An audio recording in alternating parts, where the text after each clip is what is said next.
Bonjour tout le monde, bienvenue sur la chaîne Expat au bout du monde. Je fais cette petite vidéo aujourd'hui pour répondre à une problématique que pas mal de personnes arrivant en Nouvelle-Zélande rencontrent, c'est en fait le logement. Comment ça se passe en Nouvelle-Zélande pour se loger? Est-ce que c'est facile? À quel point c'est complexe, les différences avec la France, etc. Donc je vais partager un petit peu mon expérience et profiter pour vous donner quelques conseils parce que ça m'aurait été bien utile personnellement d'avoir vu ces conseils. J'essaierai de faire ça dans une vidéo assez compacte pour pas que vous perdiez trop de temps. Donc pour commencer, il y a l'arrivée dans le pays. Donc je pense que le meilleur moyen de s'organiser, c'est de prendre un Airbnb dans la région où vous pensez vous installer, prendre à peu près 2 semaines de location et commencer à voir un petit peu comment ça se passe dans la ville, si ça vous convient réellement, si vous ne vous êtes pas fait de fausses idées et que ça vous déçoit pas. Est-ce que c'est possible d'arriver dans une ville n'importe quoi, vous prévoyez d'aller dans la région Bay of Plenty et vous débarquez là-bas, vous vous rendez compte que hors été, c'est assez mort, il n'y a pas grand-chose à faire, les villes sont petites, du coup, il faut trouver une solution et si vous avez signé un bail sur 1 an, c'est complexe parce que là-bas, ils font énormément de bails, donc renouvelables 1 ou 2 ans. Donc quand je suis arrivé, moi j'ai pris quelques jours dans un Airbnb, je pense que le plus optimal c'est de prendre 2 semaines. Ça laisse le temps d'une part quand vous arrivez dans le pays de vous occuper de toutes les formalités administratives. Il y a par exemple l'ouverture du compte en banque, si vous voulez faire la van life, acheter votre van, faire quelques visites, voir que tout convient, etc. Passer chez le garagiste si besoin. Et du coup en 2 semaines, il y a largement le temps de voir quels sont les meilleurs quartiers. Généralement, les gens arrivent à Auckland puisque c'est la ville principale, donc les gens s'attendent à ce qu'il y ait le plus d'opportunités là-bas.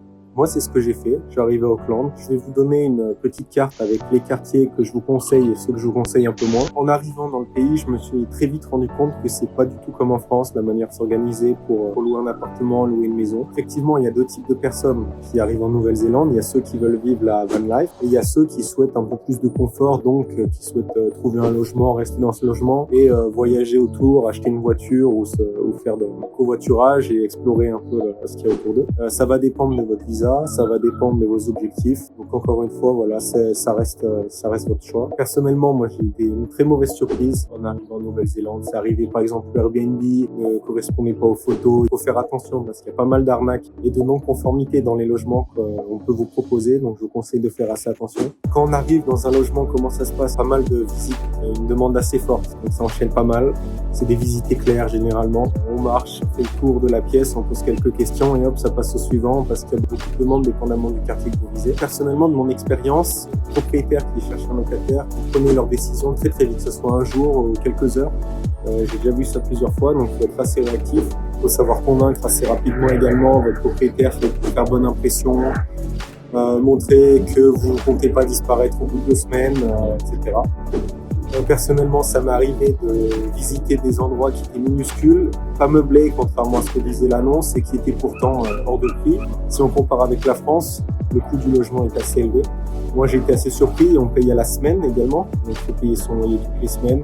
C'est pas étonnant de voir des $800 par semaine dans les studios. Quelque chose d'assez intéressant aussi, c'est que il y a énormément de colocations ici. Il n'y a pas de logement privatisé, entre guillemets. Donc, si vous cherchez juste un petit studio pour vous, ça va être très, très, très cher et il y aura une très forte demande là-dessus. Généralement, les gens font de la colocation jusqu'à 60, 70 ans. J'ai croisé des gens à 65 ans qui faisaient encore de la coloc. Bon, c'est assez étonnant par rapport à la culture française, mais ça se fait très bien. Faut faire attention avec qui vous vivez. Généralement, moi, ce que j'ai remarqué, c'est que les Kiwis sont assez introvertis, finalement. Il n'y a pas énormément de partage dans les espaces communs. Ils font leur petite vie et puis de temps en temps, vous les croisez, vous discutez assez sympathiquement et puis après chacun fera sa route. Donc oui, pour mieux les connaître, faut organiser en fait des événements. Il y aura de sortir quelque part, tu vas aller au resto, que sais-je. Donc voilà, la colocation est assez courante. Donc le deuxième point qui est assez intéressant, une fois que vous êtes au courant de tout ça, c'est comment chercher un logement. Parce qu'on se dit bon, comment faire, etc. Donc moi, ce que je privilégie, c'est 3 sites internet. Il y a le TradeMe.com. Donc là, c'est assez pratique. On peut voir des annonces, que ce soit pour les voitures ou les logements, c'est très pratique. TradeMe, je mettrai un lien dans la description si vous avez besoin. Ça ressemble énormément à Le Bon Coin.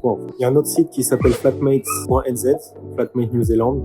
Donc c'est un site pour trouver des colocs. C'est ce qui se fait le plus dans ce pays. Et enfin, donc c'est tout simplement Facebook Marketplace, donc Facebook. Il y a tous ceux qui rentrent en France qui vont là-dessus pour mettre des petites annonces. Donc voilà, ça peut être assez pratique également. C'est également possible de passer par des agences, mais ils prennent une marge, donc c'est souvent plus cher et un peu moins flexible. Donc je conseille pas vraiment. Enfin, pour terminer, une fois que vous savez comment chercher un logement, des conseils annexes que vous pouvez mettre en place. Déjà, il faut avoir un bon dossier, il faut montrer que c'est assez sérieux, etc., qu'on va pas disparaître du jour au lendemain. Même si c'est un peu plus détendu qu'en France. Les proprios, ils aiment voir le type de visa ou le contrat de travail. Et il y en a certains même qui demandent des lettres de motivation, ce qui est assez étonnant. Faut être très rapide, c'est le deuxième point. Donc les prises de décision, comme je l'ai dit un peu plus tôt, sont très vite. Parfois c'est en quelques heures, donc il faut être très réactif. Il faut soigner sa présentation, un petit message sympa, donc envoyer au propriétaire par exemple pour confirmer la visite, etc. Ça peut faire la différence, ça je l'ai déjà remarqué. Quatrième point, faire gaffe à la localisation, au quartier que vous visitez. Certaines zones sont très mal desservies, donc ce que j'entends par là, c'est que j'avais visité par exemple un logement à Auckland, on a l'impression que c'est qu'à quelques kilomètres, mais en regardant on voit que c'est seulement desservi en train et que ça prend 1h30 pour y aller. Tout de suite. Certains aussi sont extrêmement chers sans aucune raison, parce que c'est dans la zone territoriale d'Auckland, ça justifie pas que les prix soient déraisonnables, donc faites attention à ça aussi. Point suivant, c'est coloc ou logement en solo, donc faut faire attention à ça, si vous y attendez pas, vérifiez bien que c'est coloc, rencontrez les colocataires pour voir avec qui vous allez vivre, attendez sur des personnes un peu bizarres ou étranges, et enfin, donc le plus important, faire attention aux arnaques. Il y a beaucoup d'arnaques sur tous les sites que je vous ai cités précédemment, donc faut faire gaffe, visiter, jamais donner la compte pendant la visite. Quand vous avez rien signé, vous donnez pas d'argent. Faites attention à ça parce que j'ai déjà entendu des Français qui disaient qu'ils avaient donné, par exemple, 2 mois de loyer en avance pour essayer d'être un peu mieux classés dans les locataires et ils ont jamais vu la couleur. Faites attention à ça. Et comme je l'ai dit un peu plus tôt, le dernier point, c'est loyer à la semaine. Donc faites gaffe aussi, pas payer au mois et payer à la semaine, sinon vous allez avoir de mauvaises surprises. Donc pour terminer, que faire une fois que vous avez trouvé vos logements? Et ben écoutez, moi personnellement, je me suis installé, comme je l'ai dit, dans les Cape donc c'est sur l'île du Sud. J'ai eu des mauvaises surprises. Ça m'est arrivé d'avoir des locataires qui fouillent mes affaires où je me rends compte un petit peu plus tard que mes tiroirs ont bougé, etc. Donc ça peut être assez stressant. Il faut faire attention au type de contrat que vous allez signer. Il y a pas mal de contrats qui sont signés à l'année. Donc si vous partez plus tôt, vous devez trouver un remplaçant. Donc c'est possible ou vous devez continuer de payer jusqu'à la fin de l'année. Donc faites attention à ça dans les modalités du contrat que vous signez. Finalement, une fois que vous avez trouvé votre logement, et ben, vous êtes prêt à vivre et à apprécier la douceur de la Nouvelle-Zélande. Donc voilà, faites les bons choix et profitez de votre voyage ici. J'espère que les petites astuces vous seront utiles et j'espère que bon partage d'expérience aussi. Si vous avez aussi galéré à trouver un logement, vous avez d'autres astuces que je n'ai pas pensé à mettre dans cette vidéo, n'hésitez pas à les mettre en commentaire. J'ai remarqué qu'il y avait énormément d'expats qui ont eu des problèmes au niveau du logement, c'est pour ça que je fais cette vidéo. Si vous avez aimé, tout simplement pensez à vous abonner. Je vais mettre d'autres types d'astuces dans les semaines qui viennent. À bientôt les amis et bon courage dans votre recherche de logement. J'espère que votre expérience en Nouvelle-Zélande sera excellente. À bientôt. Je suis en mission, bilingue anglais, pose-moi ta question. J'ai besoin des vagues, j'ai la pression.